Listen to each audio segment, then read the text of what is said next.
কল্পনা করুন এমন এক কাপড় যা এতটা সূক্ষ্ম যে একটি সম্পূর্ণ শাড়ি অনায়াসে একটি আংটির মধ্যে দিয়ে চলে যেতে পারে। এমন এক বস্ত্র যা রোমান সাম্রাজ্য থেকে শুরু করে মুঘল দরবার পর্যন্ত মোহিত করেছিল। অথচ আজ সেই বিস্ময়কর মসলিন আমাদের হাতের নাগালের বাইরে। কেন, কিভাবে হারিয়ে গেল বাংলার গৌরব? আসুন খুঁজে বের করি মসলিন শাড়ির হারিয়ে যাওয়ার গল্প। মসলিন শুধু একখণ্ড কাপড় নয়, এটি ছিল শিল্প, এটি ছিল ঐতিহ্য। এর যাত্রা শুরু হয়েছিল খ্রিস্টপূর্ব শতকে, যখন বাংলার তাঁতিরা হাতে বুনতে শুরু করেছিলেন পৃথিবীর সবচেয়ে সূক্ষ্ম ও হালকা বস্ত্র। আপনি কি জানেন প্রাচীন গ্রিক ও রোমান লেখকরা বাংলার এই সুতোয় বোনা বিস্ময়ের কথা লিখেছিলেন? প্লিনি দ্য এন্ডার তার বইতে একে বায়ুর মতো হালকা বলে অভিহিত করেছিলেন। এই মসলিন পৌঁছে গিয়েছিল রোম, মিশর এবং এমনকি চীনের রাজসভায়।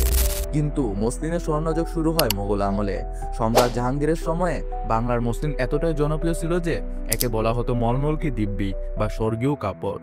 সম্রাট শাহজাহান তার কন্যা জাহানারাকে উপহার দিয়েছিলেন বিশেষ মসলিন, যা এতটাই স্বচ্ছ ছিল যে মনে হতো তিনি কোনো পোশাকই পরেননি। কিন্তু মসলিন শুধু মানুষের দক্ষতার কীর্তি নয়, এটি প্রকৃতিরও এক বিস্ময়। মসলিন তৈরি হতো এক বিশেষ ধরনের তুলা থেকে, যার নাম ফুটিকার্পাস। এই তুলা এতটাই সূক্ষ্ম ছিল যে এর থেকে বোনা কাপড় হতো বাতাসের মতো হালকা। এই সুতা ছিল এতটাই পাতলা যে সূর্যের আলোয় দেখলে মনে হতো যে এটি বায়ুর মতো স্বচ্ছ। তাঁতিরা বুনতেন নিখুঁত দক্ষতায়, যা আজকের আধুনিক যন্ত্র তৈরি করতে পারবে না। কিন্তু 1757 সালের পর ভাগ্যের চাকা ঘুরে গেল। পলাশী যুদ্ধের পর ব্রিটিশ ইস্ট ইন্ডিয়া কোম্পানি ধীরে ধীরে বাংলার অর্থনীতিকে তাদের নিয়ন্ত্রণে নিয়ে নেয় এবং সুপরিকল্পিত ষড়যন্ত্রের মাধ্যমে মসলিন শিল্পকে ধ্বংস করে।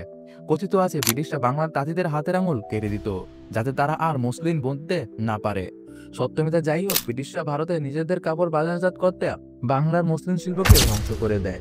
তারা কর আরোপ করে মসলিনকে ব্যয়বহুল করে তোলে। অন্যদিকে সস্তা মেশিনে তৈরি কাপড় বাজারে ছেড়ে দেয়। ধীরে ধীরে বাংলার তাঁতিরা কর্মহীন হয়ে পড়ে এবং একটি গৌরবময় শিল্প হারিয়ে যায়।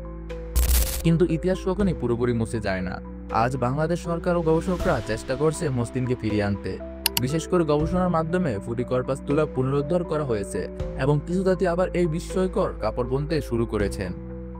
এই ঐতিহ্য কি আবার ফিরে আসবে? বাংলার মসলিন কি আবার বিশ্বকে মুগ্ধ করবে? সেটাই দেখার অপেক্ষায়।